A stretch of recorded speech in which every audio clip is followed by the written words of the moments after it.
Olá, hoje a gente vai fazer uma exploração de Gênesis 28, um capítulo, assim, chave na história de Jacó. Com certeza, o momento de virada total. Isso. E para nos guiar, estamos usando comentários bíblicos como o Maná Online, o Comentário Adventista, enfim, fontes que nos ajudam a entender melhor essa jornada. A famosa jornada, o sonho da escada, né? As implicações disso tudo. Exato. Nossa ideia aqui é investigar o porquê da fuga de Jacó, o que aquele sonho em Betel realmente significou, sabe? E como essa experiência mexeu com ele, com a fé dele e com o caráter, é uma transformação, né?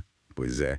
Bom, para situar todo mundo, a gente vem daquela confusão familiar lá em Gênesis 27, onde, assim, cada um agiu por conta própria, né? Foi complicado. Todo mundo errando ali. Daí, finalmente, Isaac e Rebeca direcionam Jacó. Dão a ele a bênção de Abraão, que é aquela promessa central, né? Terra, descendência, ser bênção. A bênção principal da aliança e o envio para Padan-Arã, para a terra da família de Rebeca. E o interessante é que desta vez Jacó obedece. Ele vai. E essa obediência dele, olha só, cria um contraste imediato e bem forte com Esaú, né? Como assim? Porque Esaú, vendo o irmão partir com a bênção, em vez de, sei lá, refletir, faz o quê? Ah, ele vai e casa com mulheres cananeias. Exato, deliberadamente para desagradar os pais. Quer dizer, ele intensifica a rebeldia. É um padrão que a gente vê às vezes. A obediência de um parece que realça a rebeldia do outro, né? Tipo Caim e Abel lá atrás. Nossa, verdade. Então Jacó pega a estrada, sai de Berseba. Uma fonte até menciona que ele teria uns 77 anos, o que é interessante. Mostra que essa busca, essa transformação, veio mais tarde para ele, né? Não foi um jovem impulsivo apenas. E ele tá sozinho, fugindo do irmão com medo, claro, e com certeza pensando muito nas próprias atitudes, na enganação que ele fez. Imagino que sim. Aquele peso na consciência, né? É nesse cenário de deserto, de solidão, de desamparo mesmo, que ele começa a sentir que precisa de algo mais. Que a astúcia dele não basta mais, talvez. Exatamente. A autossuficiência começa a ruir. E é aí, nesse ponto baixo, que acontece o sonho. Num lugar qualquer, no meio do nada. Tão cansado que pega uma pedra para usar de travesseiro. Imagina a situação, totalmente precária. Nossa, E ele sonha, uma escada imensa, ligando a terra ao céu. Anjos subindo e descendo por ela. uma imagem poderosa. E o mais impressionante, o próprio Senhor aparece ali, ao lado, e se apresenta.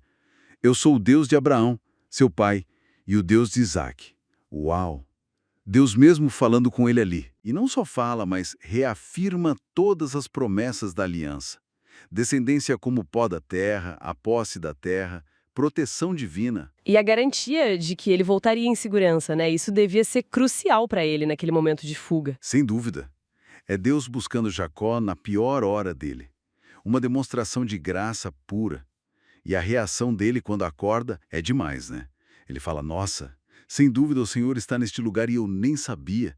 É uma mistura de medo, de reverência, de espanto, a ficha caindo ali, né? Totalmente, aquele lugar comum virou sagrado, de repente. Exato. E o simbolismo da escada é riquíssimo. Muitos veem ali uma figura de Cristo, né? A ponte, a conexão entre o céu e a terra, entre Deus e a humanidade pecadora. Faz sentido. Aquele que une os dois mundos. A experiência toda mostra isso. A graça de Deus se manifesta justo quando a gente reconhece que não dá conta sozinho. Quando a autoconfiança vai embora. É a dependência surgindo. Isso. E ele chama o lugar de Betel, casa de Deus. Quer dizer, onde Deus se revela, onde ele age, ali é a casa dele. Não importa se é um templo ou um deserto com uma pedra. E Jacó não fica só no uau, ele faz algo prático, né? Sim, ele pega aquela pedra, que foi travesseiro, e a ergue como um memorial, uma coluna. Não para adorar a pedra, claro, isso seria proibido depois, mas como um marco daquele encontro. Um lembrete. E ele faz um voto. O que me chama a atenção é a simplicidade do voto, né? Pois é, ele pede o básico, né? Comida, roupa, a proteção de Deus na jornada de volta para casa. E promete o quê em troca? Promete reconhecer o Senhor como seu Deus e devolver o dízimo de tudo que Deus lhe desse. Agora, esse voto não é meio que uma barganha? Tipo, se Deus fizer isso, eu faço aquilo? Olha, é uma leitura possível, talvez um resquício da mentalidade antiga dele. Mas o contexto mais forte sugere que não é uma barganha. Deus já tinha prometido tudo aquilo no sonho, de graça. Ah, verdade. A promessa veio antes do voto. Exato. Então o voto parece ser mais uma resposta, uma expressão de gratidão, um compromisso pessoal que nasce daquela experiência tremenda da graça. É o começo visível da transformação. Entendi. É o Jacó que confiava nos próprios truques, começando a aprender a confiar em Deus. Isso. Mostra que a graça não só perdoa o passado, mas começa a mudar o presente e o futuro. Transforma o caráter mesmo. Fica claro, então. Betel foi um divisor de águas para Jacó. Ali, sozinho, em crise, ele encontra a graça de Deus de um jeito muito pessoal, né? Totalmente. Foi o início de uma relação mais profunda, mais dependente com Deus, impulsionada pela graça, no momento de aperto. É uma história poderosa sobre como Deus age. E deixa a gente pensando, né? Como é que perceber a presença e a graça de Deus, às vezes em momentos super inesperados, ou difíceis talvez num deserto da vida, como uma pedra de dificuldade como travesseiro, pode mudar a nossa rota, as nossas prioridades.